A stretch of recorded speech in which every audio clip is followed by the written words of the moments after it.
जय श्री श्याम दोस्तों। मेरे चैनल में आप लोगों का बहुत बहुत स्वागत है। एकादश्याम तु यो भक्त्या पितृकार्ये समाहित तस्य पितृगणाः सर्वे विष्णुलोके महीयते। अर्थात जो भक्त पितरों के उद्धार हेतु इस एकादशी का व्रत करता है उसके समस्त पितर विष्णुलोक को प्राप्त होते हैं। इंदिरा एकादशी को एकादशी श्राद्ध का संयोग 17 सितंबर को बनने जा रहा है। इस दिन श्रीहरि की पूजा में शालिग्राम रूप में भगवान विष्णु की पूजा को और पंचामृत तुलसी अर्पित करना शुभ माना जाता है। इस दिन इंदिरा एकादशी और एकादशी श्राद्ध का शुभ संयोग है। इस साल आश्विन मास के कृष्ण पक्ष की एकादशी तिथि को इंदिरा एकादशी का व्रत रखा जाता है, जो कि श्री हरि और माता लक्ष्मी के लिए रखा जाता है। ओम नमो भगवते नारायणाय। इस एकादशी पर भगवान विष्णु की उपासना करने से जातक पाप मुक्त होता है और रोग मुक्त भी होता है। ठीक उसी दिन एकादशी श्राद्ध यानी 11 का श्राद्ध भी किया जाएगा।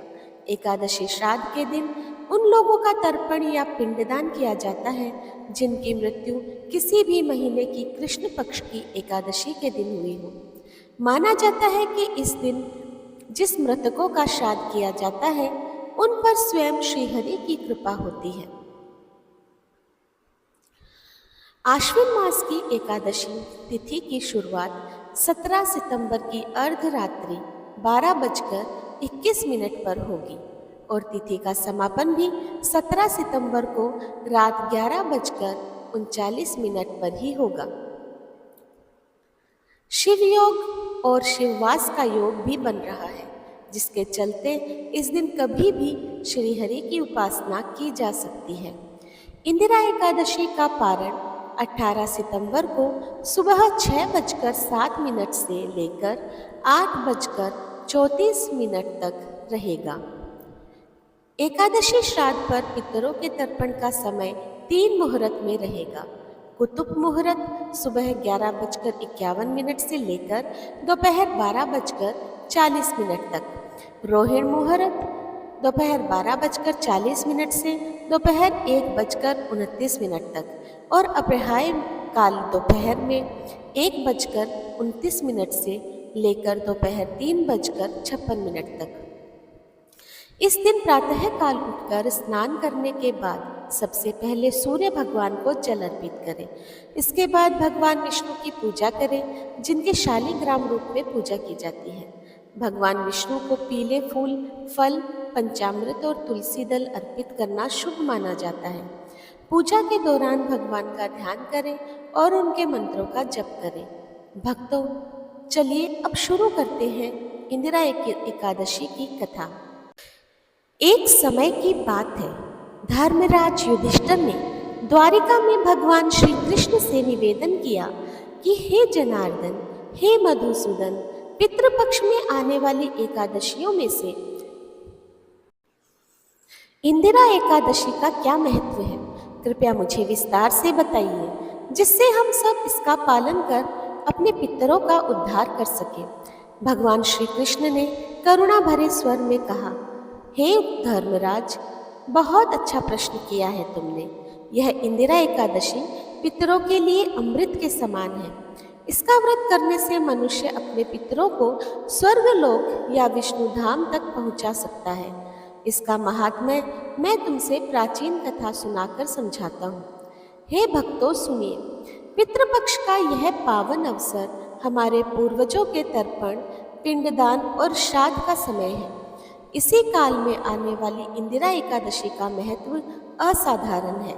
यह केवल उपवास का ही दिन नहीं है, बल्कि पितरों के उद्धार और आत्मा की मुक्ति का दिव्य द्वार है। श्री कृष्ण ने कथा प्रारंभ करते हुए कहा, प्राचीन काल में सत्य युग के समय इंद्रसेन नामक प्रतापी राजा राज्य करते थे। वे धर्मनिष्ठ, दयालु और प्रजापालक थे। उनका शासन न्याय, करुणा और धर्म पर आधारित था। किंतु समय का चक्र अटल है। उनके पिताश्री का देहांत हो गया और उनकी आत्मा यमलोक में जाकर विभिन्न कष्ट भोगने लगी। राजा इंद्रसेन अपने पिताजी के उद्धार की चिंता में व्याकुल रहते थे, किंतु उन्हें कोई उपाय समझ नहीं आ रहा था। एक दिन जब राजा अपने दरबार में प्रजा की समस्याएं सुन रहे थे, तभी आकाश में एक अद्भुत प्रकाश प्रकट हुआ। आकाशवाणी हुई, हे राजन, तुम्हारे पिता यमलोक में पीड़ा सह रहे हैं। यदि तुम उनका उद्धार चाहते हो तो श्राद्ध मास में आने वाली इंदिरा एकादशी का व्रत श्रद्धा और नियम पूर्वक करो, तभी तुम्हारे पिताजी बंधन मुक्त होकर विष्णु धाम को प्राप्त होंगे। यह दिव्य वाणी सुनकर राजा चकित और भाव विभोर हो उठे। राजा ने तुरंत अपने गुरु और मुनियों को बुलाया और पूछा, गुरुदेव, कृपया मुझे इंदिरा एकादशी व्रत की विधि विस्तार से बताइए, जिससे मैं अपने पितरों का उद्धार कर सकूं। गुरु ने गंभीर स्वर में उत्तर दिया, राजा, यह व्रत पितरों की आत्मा के लिए अमृत के समान है। इस दिन प्रातः काल स्नान कर भगवान विष्णु का पूजन करो, पूरे दिन उपवास रखो और रात को जागरण करो। द्वादशी के दिन ब्राह्मणों को भोजन कराकर पितरों को जल और तर्पण अर्पित करो। इससे तुम्हारे पितरों को शांति और स्वर्गलोक की प्राप्ति होगी। गुरु के वचनों को सुनकर राजा ने निश्चय किया और जब इंदिरा एकादशी आई तो उन्होंने ब्रह्म मुहूर्त में पवित्र नदी में स्नान किया, मंदिर में जाकर भगवान विष्णु जी का पूजन किया, दिन भर उपवास करते हुए भजन कीर्तन गाए और हरि नाम का स्मरण किया।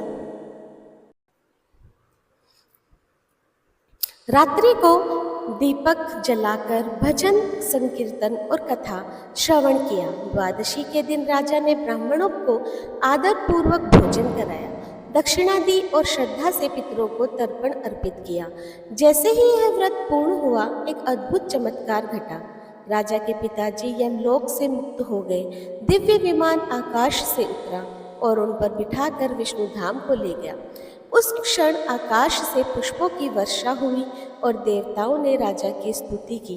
हे भक्तों, इस कथा से यह स्पष्ट है कि इंदिरा एकादशी का व्रत केवल व्रती के लिए ही नहीं, बल्कि उसके पितरों के लिए भी दिव्य वरदान है। शास्त्रों में भी कहा गया है, एकादश्याम तु यो भक्त्या पितृ कार्य समाहिता तस्य पितृगणाः सर्वे विष्णु लोके महीयते।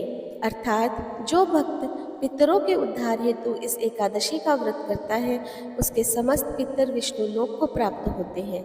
इसलिए हे साधकों, यदि आप अपने पितरों की आत्मा को शांति और दिव्य गति दिलाना चाहते हैं, तो इस एकादशी का व्रत अवश्य करें। यह व्रत न केवल पापों का नाश करने वाला है, बल्कि पितरों को मोक्ष और साधक को अखंड पुण्य प्रदान करने वाला है। तो दोस्तों, यह इंदिरा एकादशी व्रत कथा आपको कैसी लगी, मुझे कमेंट बॉक्स में ज़रूर बताइएगा और ज़्यादा से ज़्यादा मेरे चैनल को लाइक, शेयर और सब्सक्राइब करें, ताकि इसी तरह मैं आप लोगों के लिए हमारे हिंदू धर्म के सारे व्रत, त्योहार और धार्मिक कथाएं प्रस्तुत करती रहूं। धन्यवाद।